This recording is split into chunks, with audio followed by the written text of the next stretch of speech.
Sinabi ng bida kay Clyde gusto niyang ayusin at baguhin ang kanyang armas at ipakita sa kanya ang kanyang sirang armas. Natahimik si Clyde nang makitang nabasag ang kanyang sandata. Ipinaliwanag ni Stitch na hindi niya sinasadya, dahil ilang beses na iniligtas ng sandata na ito ang kanyang buhay, at pinasalamatan siya para sa espadang ito. Umiiyak si Clyde, at ipinangako niya sa kanya na aayusin niya ito at gagawing mas matatag at mas matibay. Sa pagkakataong ito, mapayapang huminga ang bida dahil iginiit niyang ipinangako niyang ibibigay sa kanya ang kanyang buong suporta. Ibinigay ng bida sa kanya ang kanyang mga nakuha mula sa mga piitan, ilang patak ng halimaw at lumang bahagi ng bitag, at ang kanyang deposito na humigit kumulang 3,000 korona. Nagulat si Clyde nang makita ang ganitong kalaking pera, at humingi ng dagdag na silindro ang bida bago umalis at nagpahayag ng pasasalamat ng maaga. Maya-maya, pumunta siya sa bar ni Dalton. Natuwa si Dalton na makita siya, bagamat huli na siya sa pagkakataong ito. Ang bida ay namangha na hindi siya nagalit sa kanya dahil sa pagsira sa kanyang pangunahing piitan, at nahulaan niya na ang minahan na sinabi niya sa kanya ay gumana ng maayos. Natawa siya at ipinaalam sa kanya na bumubuhos na ang mga bid mula sa black market, at iniisip niya kung interesado siya. Tumanggi siya dahil hindi siya interesado at aakyat na siya para isara ang pinto. Tumawa si Dalton at inutusan siyang sabihin sa kanya kung may kailangan siya. Pagkaalis niya, namangha si Dalton. Hindi siya makapaniwalang nawasak niyang mag-isa ang piitan na iyon. Samantala, sa loob ng kanyang silid, humiga siya sa kama at sinabihan si Memento na lumabas. Huli na para makatulog siya. Lumitaw ito at napakagaan ng pakiramdam. Namangha ang bida na alam ni Memento ang anumang bagay hanggang sa paganahin niya ang kanyang kakayahan.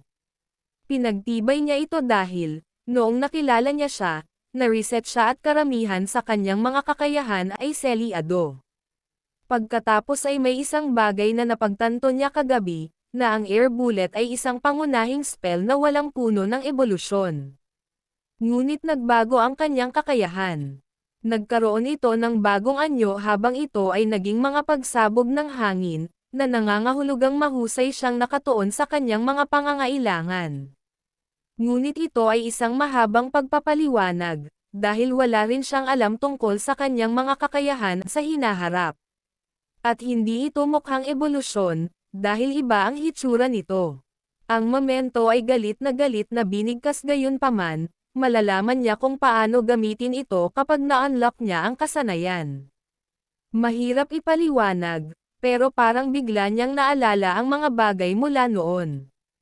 Tinanong siya ng pangunahing tauhan kung ano ang ginagawa ng galit na aura, ngunit nagpa siya ang kanyang artifact na sabihin sa kanya sa susunod na oras na nasa piitan sila dahil malamang na makakalimutan niya kahit na sabihin niya sa kanya ngayon. Nagtataka siya kung kailan niya balak umakyat, ngunit kailangan niyang kunin ang kanyang sandata kay Clyde at gusto niyang matulog. Gabi na. Kumatok si Dalton sa pinto habang natutulog, na ginulo ang kanyang pagtulog. Nagising siya at nag-alala nang tawagin siya ni Dalton. Siya ay may kakilakilabot na balita para sa kanya at nagtaka kung ano ang nangyari. Pagbukas niya ng pinto ay nakita niya itong hinihingal at sinabi sa kanya ang tungkol kay Clyde.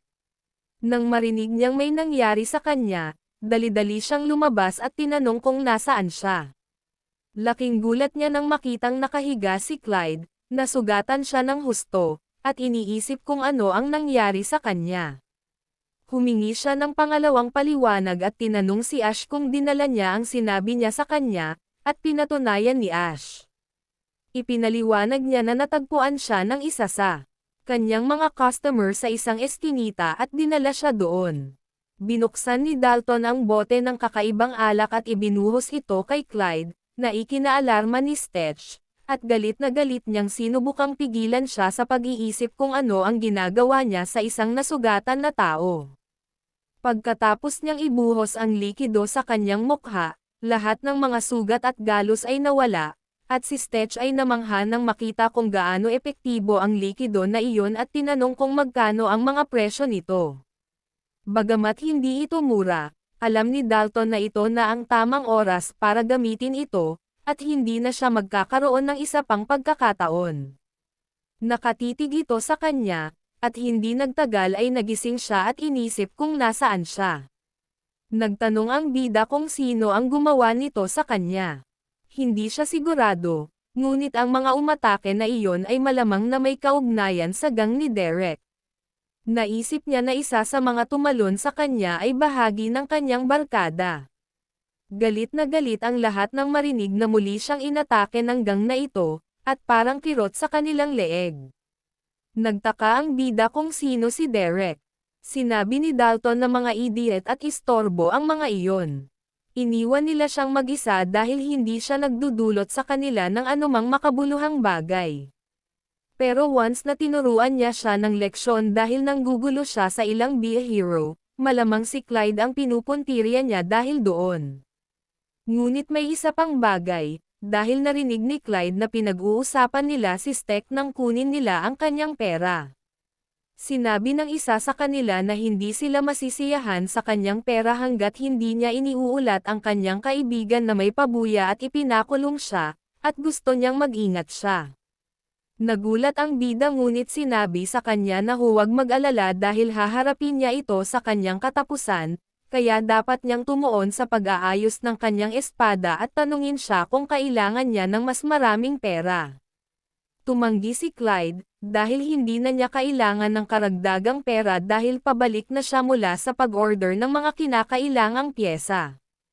Habang umaalis, inutusan ng bida si Dalton na may magbabantay sa pagawaan ni Clyde kung sakaling may mangyari muli. Aalis siya saglit, kaya humiram muna siya ng kapa niya dahil may aayusin siya sa daan. Tinanong ni Memento kung siya ay kinakabahan, at siya ay medyo kinakabahan dahil ito ay isang sandali mula noong si Clyde ay binugbog ng mga tao iyon ng mga taong walang kasalanan. Nag-iisip ang kanyang artifact kung papatayin niya sila, ngunit hindi siya nag-iisip na patayin ang lahat ng nangbagbog sa kanya. Ang bida ay mas kalmado kaysa sa inaasahan niya, ngunit sigurado siyang hindi rin sila makakaalis ng mabilis. Ang kanyang sitwasyon ay medyo masaya para sa paggunita, at isinaaktibo niya ang kanyang kakayahan ng animal instinct upang makipagkarera sa landas. Samantala, sa pasukan ng bayan, tiniyak niya sa mga gwardya na nakita niya siya, ngunit hindi sila naniniwala sa kanya at nagalit. Humihingi sila ng paumanhin kay Derek, dahil si Dalton ay isang produktibong miyembro ng kanilang lipunan. Hindi tulad ng ibang tao, hindi nila hahanapin ang kanyang bar sa kanyang oras, kahit na may ulat, dahil iyon ay magiging bastos. Bumalik siya sa kanyang kasama, na nagtanong kung ano ang sinabi ng mga gwardya sa kanya, ngunit siya ay sumagot na sinabi nila sa kanya na bumalik sa umaga. Malaking bagay iyon para sa kanila, dahil 400 crowns lang iyon, at sapat na silang makapag-relax saglit. Kaya nagpa siya silang umalis doon. Galit na galit si Derek at hindi pumayag, dahil hindi siya makontento sa paghingi lang ng pera niya dahil pinuntahan niya ang kanyang kaibigan na itapon din sa kulungan. Gusto niyang ibalik si Dalton sa pagpapahiya sa kanila. Nagulat sila nang marinig ang boses ng kung sino sa likuran, na kung iyon ang gusto niyang gawin. Tiyak na gagawin niya ang gusto niya.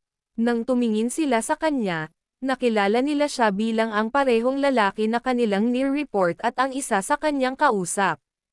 Iniisip nila kung paano nila siya mahahanap, at nagpasalamat sila sa pagdating niya roon para batiin sila. At pinagaan niya ang kanilang problema. Sinabi ng pangunahing tauhan na siya ang dapat na magpasalamat sa kanila dahil matagal na siyang lumaban sa ibang tao. Kaya medyo nasasabik siya para sa ilang madaling target na pagsasanay. Nagalit sila sa kanya, at hinawakan ng isa sa kanila ang kanyang kwelyo at sinuntok siya. Ngunit hinawakan ni Stitch ang kanyang braso at itinapon siya pabalik. Iniunat niya ang kanyang kamay, at isinumpa siya ng mga ito sa pananakit sa kanyang kaibigan. Ngunit bago sila makapagsagawa ng anumang aksyon laban sa kanya, nataman siya nito. Galit na galit si Derek, dahil siya ay walang iba kundi isang maliit na 400 korona para sa kanya, at sinuntok siya. Ngunit iniwasan niya ito at sa halip ay sinuntok siya. Galit na tinanong siya ni Sech kung ano ang problema niya dahil siya ang gustong magpakulong sa kanya. Muli niya itong sinuntok. Nagtaka si Derek kung paano siya magkakagusto sa isang tao sa halagang 400 crowns lang. Hindi pa siya tapos, at tinanong niya kung sino ang nagsabi sa kanila na maaari silang magpahinga ngayon. At binuksan niya ang bote na may recovery potion para tulungan silang makabangon para mabugbog niya ulit ang mga ito. Sinabi niya na nakipagkulitan siya sa huling tao na dapat ay mayroon siya sa bayang ito, ibinuhos niya ang potion siya, at inutusan siyang bumangon dahil mahal ang gamot. Lumitaw ang momento at ngumisi nang mahalin niya ang bago niyang personalidad, na bagay sa kanya bilang kanyang kapareha. Kinabukasan, habang nag-aalmusal, tinanong siya ni Dalan kung narinig ba niya ang mga chismis na paikot-ikot si Derek at ang kanyang barkada, inquired tungkol sa ginawa niya sa kanila kagabi. Iniunat niya ang kanyang braso at sinabing katatapos lang niyang mag-ehersisyo.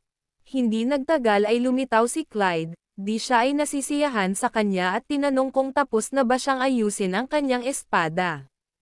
Pinagtibay at binigkas niya na hindi lang niya ito inayos, siya ay nag-upgrade at ipinakita sa kanya ang espada. Nagdagdag siya ng dagdag na bigat sa dulo ng talam at ginamit ang ilan sa mga trapwire na ibinigay niya sa kanya upang madagdagan ang firepower. Sigurado siya na ito ay medyo mapanira, nang walang mga silindro. Pagtingin niya sa hugis nito, naisip niya kung maituturing pa ba itong espada.